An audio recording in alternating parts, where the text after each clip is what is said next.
San Anselmo de Canterbury, el padre de la escolástica. Segunda lectura. Anselmo de Canterbury, que nace en el 1033 y muere en el 1109, es oriundo de Aosta, norte de Italia. Fue abad del monasterio de Bec en la Normandía y luego arzobispo de Canterbury. Con él comienza la primitiva escolástica. Lo que hay antes de él puede denominarse, como sugiere Grafman, preescolástica. Sus dos obras más célebres son el Monologium sobre la sabiduría de Dios y el Prologium sobre la existencia de Dios. Ediciones y bibliografía. Migne Patres Latinos, edición crítica. Fray S. Schmidt, San Anselmi, Opera Omnia, en 5 volúmenes, en Edimburgo en 1943. El mismo autor, Sant Anselmi Monologium et Proslogium accetum Gonilonis pro incipiente et Anselmi Responsio de Padua 1951. J. Alameda, obras completas de San Anselmo en 2 volúmenes, según la BAC, Biblioteca de Autores Cristianos, en Madrid, 1952. Texto de Schmidt y traducción española de Julián Marías, San Anselmo y el Insensato y otros estudios de filosofía, 1944. Proslogium, La Plata, 1950, edición bilingüe. Acoire, Fides Querens Intellectum, París, 1930. Karl Barth, Fides Querens Intellectum, 1931. A. Kolping, Anselmus Prologium Beweis der Existenz Gottes in Zusammenhang seines Spekulativen Programms Fides Querens Intellectum, de 1938. S. Bani Rovigli, Sant Anselmo de la Filosofía del Século XI, Milán, 1949. G. Songen, Die Einheit des Theologies in Anselmus Prologium, en Gesammelte Aufsätze, 1952. Biografía especial sobre el argumento ontológico, en Van Steenbergen, Bibliografía Einführung de Bohensky, fascículo 17. Esa es la bibliografía que se puede encontrar y está en la página 334 de la historia de la filosofía de Johannes Hirschberger. Vamos a entrar un poco en materia, lo que es la Fides Querens Intellectum, prueba anselmiana de la existencia de Dios, principio moral, y continuamos con Pedro Abelardo, subjetivismo medieval, personalidad y obras, ediciones y bibliografía, el problema de los universales en Pedro Abelardo, y vamos a adentrarnos lo más que se puede en la ética de Pedro Abelardo y su influjo, y ya posteriormente la escuela de Chartres, carácter de la escuela,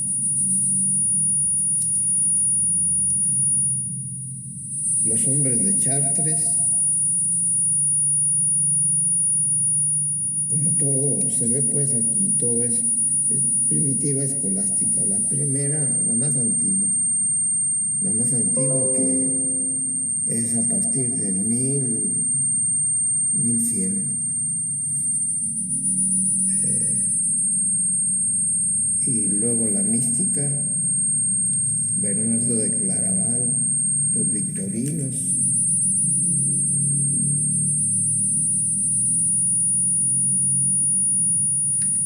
Joaquín de Fiore, textos y bibliografía. Bueno, pues vamos a ver cuánto podemos llegar en la lectura de San Anselmo de Canterbury, que ya dijimos que nace en el 1033 y muere en el 1109 y que es oriundo de Aosta, norte de Italia. Aosta está en una cañada y allá por 1967, 68 fue tan grande la copiosidad de lluvias que destruyó Aosta completamente, la inundó y perjudicaron mucho las lluvias de esos años, y Aosta, y lo que pasó en Aosta fue una catástrofe muy importante a nivel internacional. Bueno, vamos a ver qué dice sobre Fides Querens Intellectum de San Anselmo de Canterbury. Dice: San Anselmo es un pensador formado por entero en San Agustín. De su espíritu ha emanado la consigna que ahora pondrá en curso Anselmo para toda la escolástica. El Fides Querens Intellectum, pero lo que en Agustín fue más bien una gran idea, es ahora un programa de realización que se convierte en escuela. Se trata ahora de iluminar los enunciados de la fe en sus contenidos y en sus nexos interiores de un modo racional, desde el punto de vista lógicos, organizándolos en un sistema, deduciéndolos unos de otros y consiguientemente abriendo su inteligencia desde más profundas bases. Este método racional no resuelve los misterios de la fe, tan solo trata de elaborar en lo posible racionalmente y dar moldes lógicos a los datos revelados. Podremos, según esto, preguntarnos si Anselmo es un verdadero filósofo, dado que sus premisas son, en último término, tesis religiosas. No quiero entender para creer, sino creer para poder entender, afirma él. Eso significa Fides Querens Intellectum. De hecho, toda la escolástica tendrá como punto de arranque este mismo tema o lema. Anselmo, por su parte, extenderá también su especulación a multitud de problemas filosóficos, aunque todavía con ropaje teológico se agita viva en él una verdadera problemática filosófica. Prueba anselmiana de la existencia de Dios. Pues como se ve, pues, y por lo leído anteriormente, Santo Anselmo es más bien un teólogo. Es la fe que busca entender las cosas. Es la fe que busca entender las cosas. San Anselmo es, pues, ante todo un teólogo. No es propiamente, nos dice Hilberger, que es más bien un teólogo que un filósofo.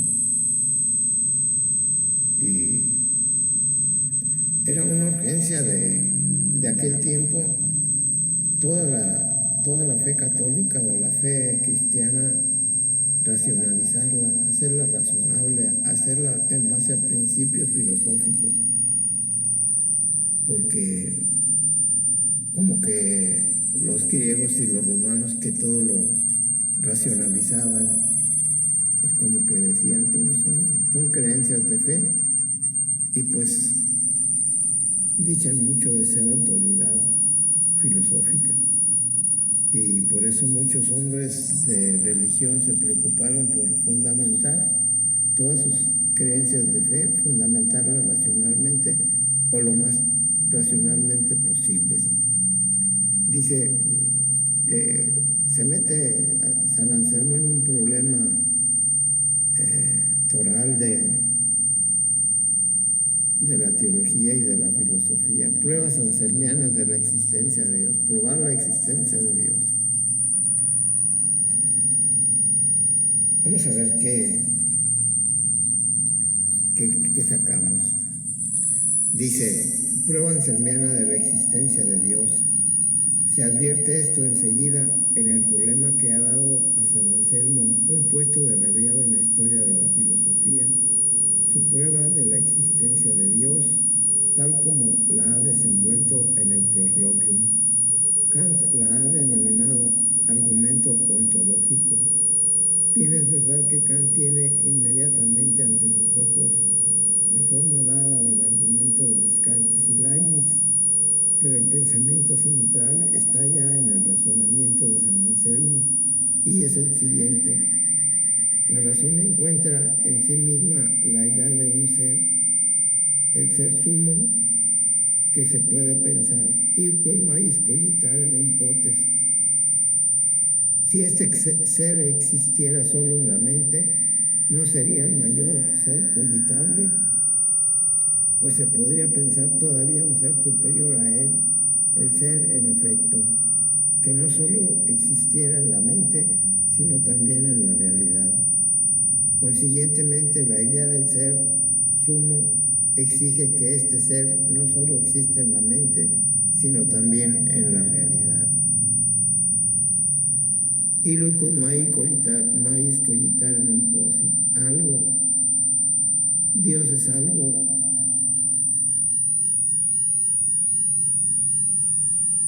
de lo que no se puede pensar un ser superior a él.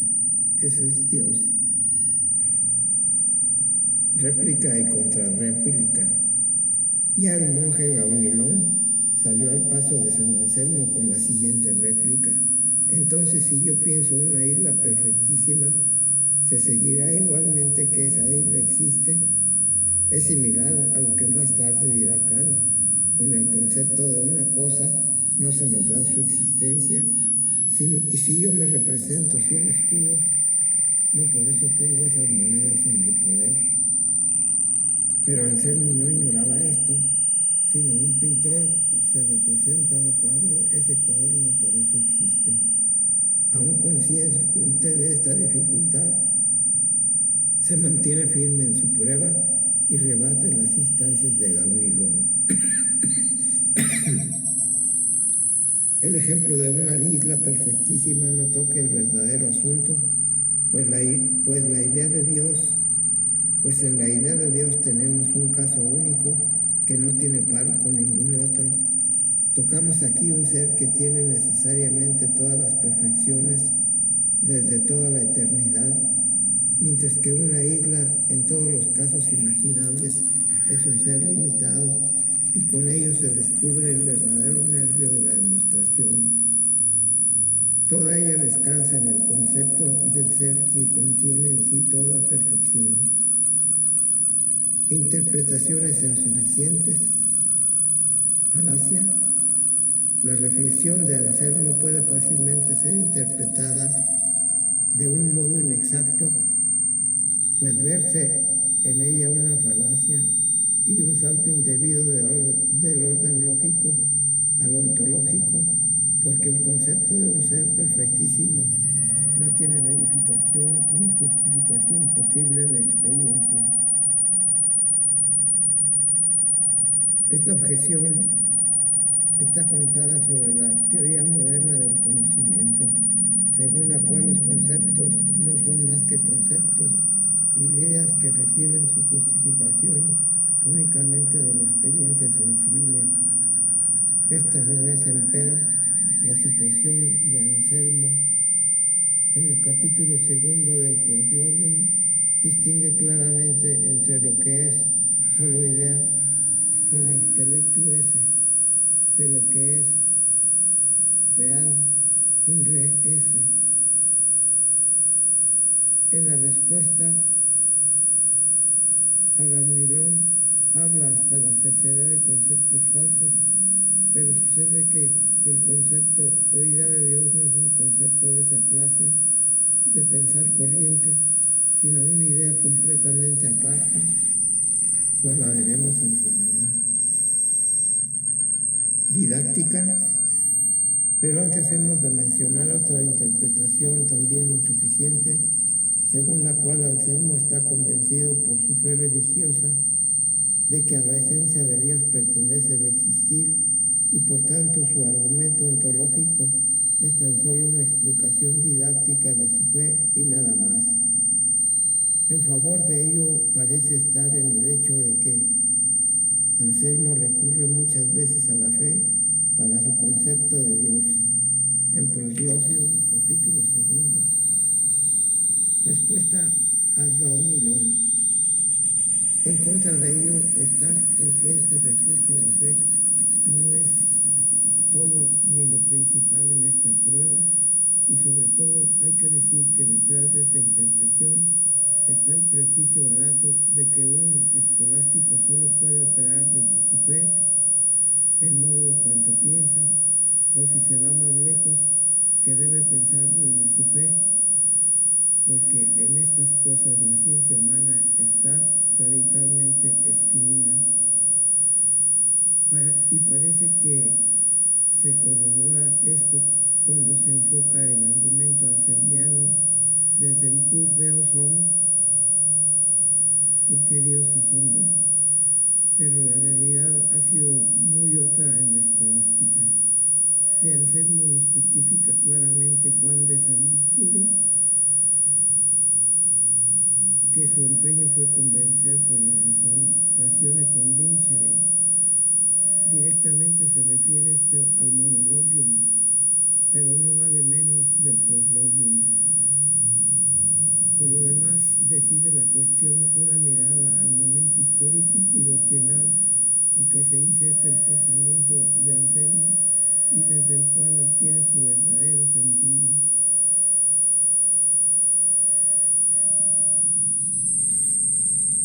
Momento histórico doctrinal. ¿Qué clase de idea es la que tiene Anselmo en su cabeza?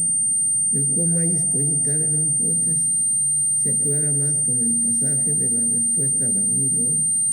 Illus vero solum non potest cogitare non esse, inquo nec initium nec finem nec partium conjunctionem, el quod non nisi semper et ubique totum ulla invenit cogitatio. Este es pues el ser perfectísimo que no tiene fin ni partes, que es el todo del ser y del pensar. En él coinciden esencia y existencia, pensar y ser. Podría haber hablado ya Anselmo de una omnitudo realitatis y también haber dicho todo lo racional es real. Lo que tiene ante los ojos con su ser perfectísimo no es en efecto sino el concepto de Dios de Boecio.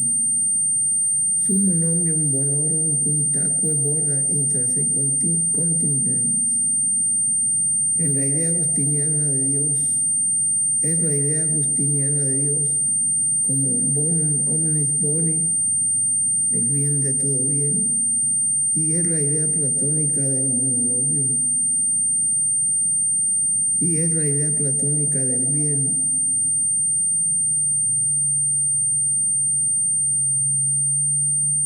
De la otra gran obra de Anselmo, el monologium, se deduce esto aún más claro.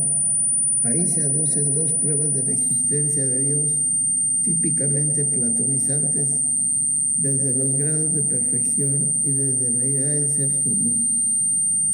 No es en realidad una metabasis, sino el razonamiento a priorístico de que todo lo imperfecto supone lo perfecto, que en toda línea del ser es antes que lo imperfecto, y como lo imperfecto es una realidad, también lo será lo perfecto, más aún será la realidad, y lo imperfecto solo será una débil imagen suya. Pasando a otro tema de la prueba de la existencia de Dios, el concepto de la verdad en San Anselmo. Concepto de verdad. Se verá esto perfectamente claro si se toma en consideración el concepto anselmiano de verdad. Verdad significa para él la rectitud de las esencias, que consiste en que se conformen para él la rectitud de las esencias, que consiste en que se conformen con su modelo existente en la mente de Dios. Está en el espíritu y es sólo susceptible por el espíritu. Veritas es rectitudomente sola perceptibilis, de Veritate capítulo 11, y precisamente cuando el espíritu descubre relaciones necesarias, si nuestra mente descubre en la idea de Dios una conexión necesaria entre esencia y existencia, tiene que ser la verdad primera, pues solo es posible que luzca para nosotros una verdad en el plano de la imagen cuando y porque tal existe en el modelo. Quasit una veritas in omnibus veris. Reza el epígrafo del capítulo 13 del De Veritate. Por ello no solo sería exacto decir que San Anselmo da un salto indebido del mundo del concepto al mundo de la realidad. Para él pensar y ser no están tan disasociados como lo están en la edad moderna.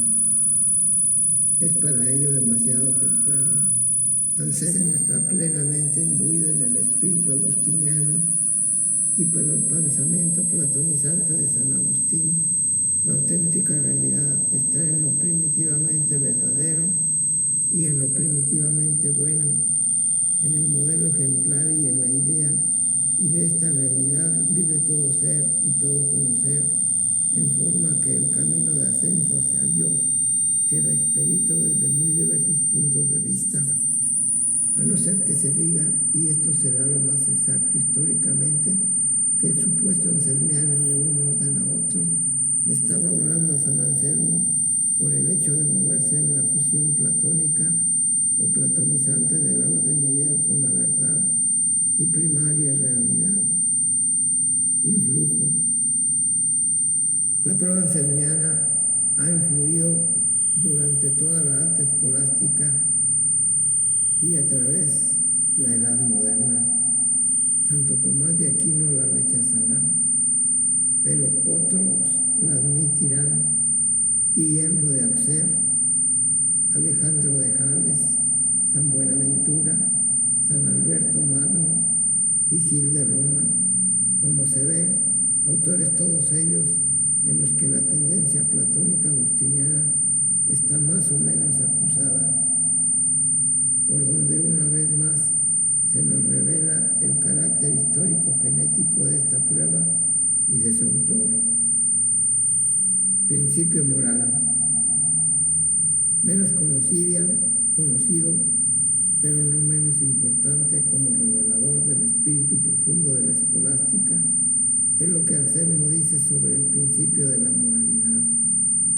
A renglón seguido de la definición de la verdad en el De Veritate, da también una definición de la justicia.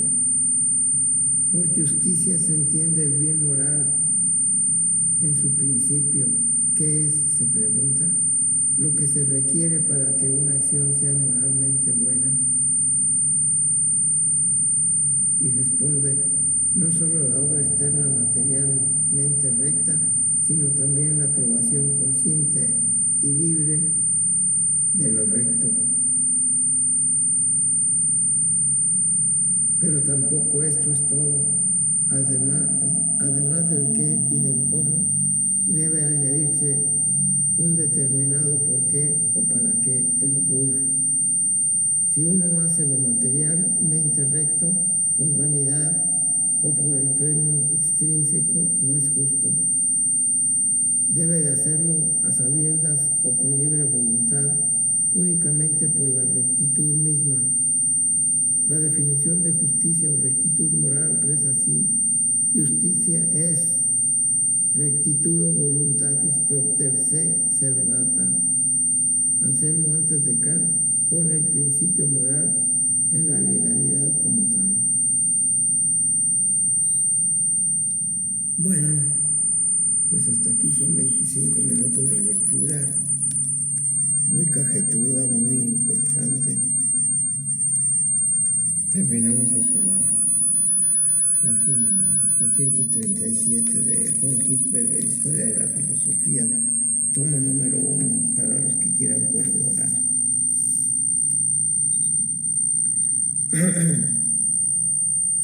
Y bueno, pues ¿qué le vamos a hacer? Fueron los años después de la patrística. Muchos eruditos en la fe cristiana se ven en la necesidad de comprobar todas sus creencias de fe, de probarlas por el razonamiento filosófico, y por eso se meten en problemas tan importantes como el problema de lo justo, el problema de la existencia de Dios, su litigio que llevó con el monje Gaunilón, que pues obviamente refutaba lo que decía San Anselmo de Canterbury. San Anselmo de Canterbury, como lo dijimos, era oriundo del norte de Italia, y pues seguramente fue ascendiendo y llegó a ocupar partes muy importantes dentro de la estructura jerárquica de la Iglesia en el norte de Europa, en Canterbury. No sé bien si, pero parece que es Inglaterra. Y parece que también estuvo en Francia. Y después pues fue una lumbrera que empezó a inquietar a los grandes teólogos del modernismo, grandes teólogos y grandes filósofos. Y los grandes teólogos y filósofos de la Edad Moderna le rascaron hasta tener una certeza de la existencia de Dios. ¿Y qué es Dios? Un ser inmanente, un ser trascendente. Se meten en grandes problemas, de tal manera que incluso sus mismos hermanos de religión pues, no le creen, como el monje Gaunilón. Pero San Anselmo crea y se adelanta a todo lo que posteriormente dirá Kant y dirá Hegel.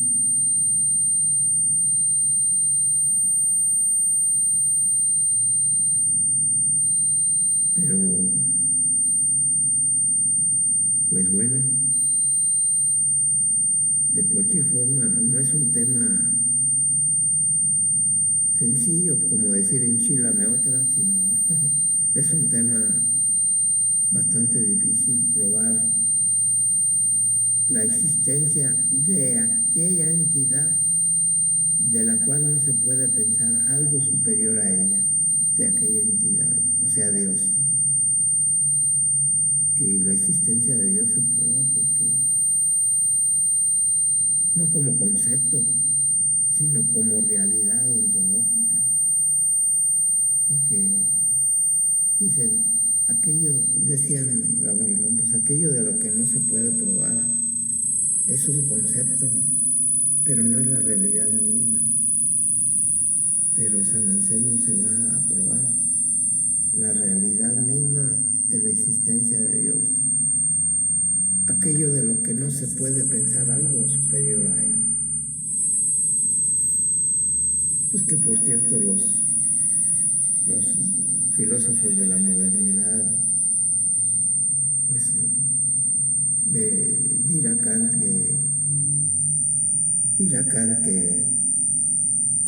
que si Dios no existe es una exigencia práctica de la conciencia o de la mente.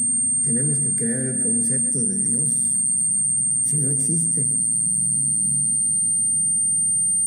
Quizás a eso se refería a Kant cuando habla del mundo del noumenon, la idea en sí, la idea perfecta, la idea en la que coinciden esencia y existencia, esencia y existencia. Posiblemente a eso se refiere a Kant. y cuando hace su clara distinción en el campo epistemológico que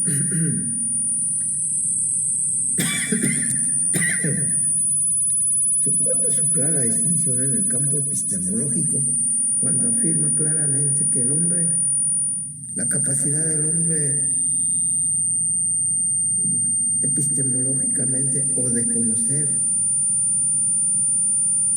lo que entra por los sentidos, llega nada más a conocer el fenómeno, y el mundo de las ideas en sí, donde coinciden el ser y la existencia y la esencia, no lo podemos llegar a conocer porque eso rebasa nuestras capacidades cognitivas, decía Kant. De tal manera que incluso en su obra de 1770, De Mundi Sensibilis Aqua Intelligibilis Forma et Principis,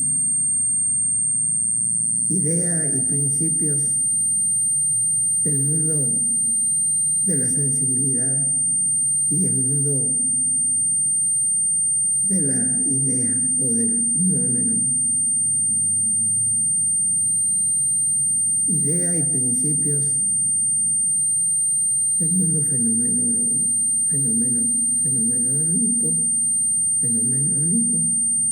idea y principios del mundo del nómeno, de la idea del ser en sí, donde coinciden perfectamente esencia y existencia.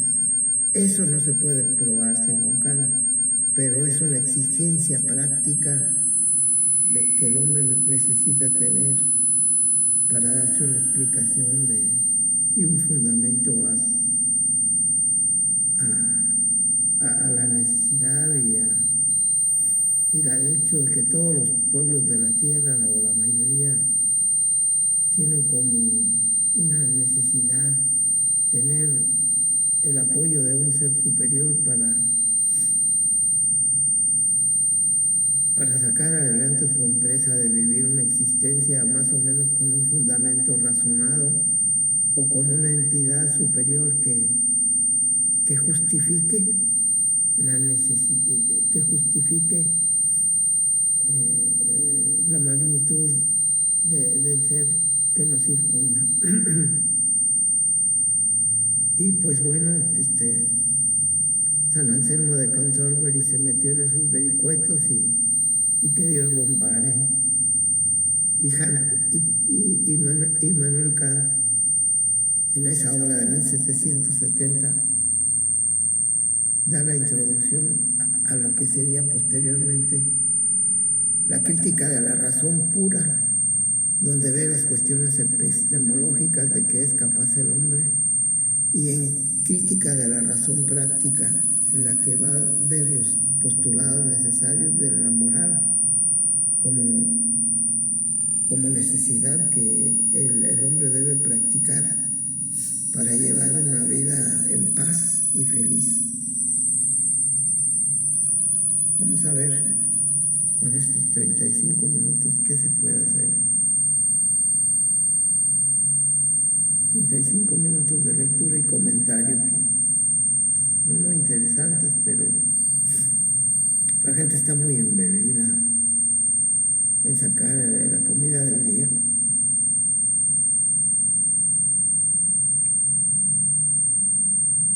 Y los que viven de la política, pues esos dicen que el que a buen árbol se arrima, buena sombra le cobija. Y parece ser que todos los humanos del siglo XXI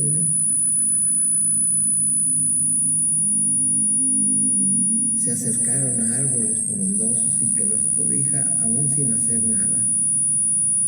Aún sin hacer nada, porque la política así es. Cubre con el solo hecho de decir quiero ser y pertenezco a ese bando político. Y que lo reconozca el jefe del bando, porque si no lo reconoce igual anda nadando en el aire. Pero pues bueno, Dios es justo y aún en cosas increíbles las domina y las gobierna un ser superior.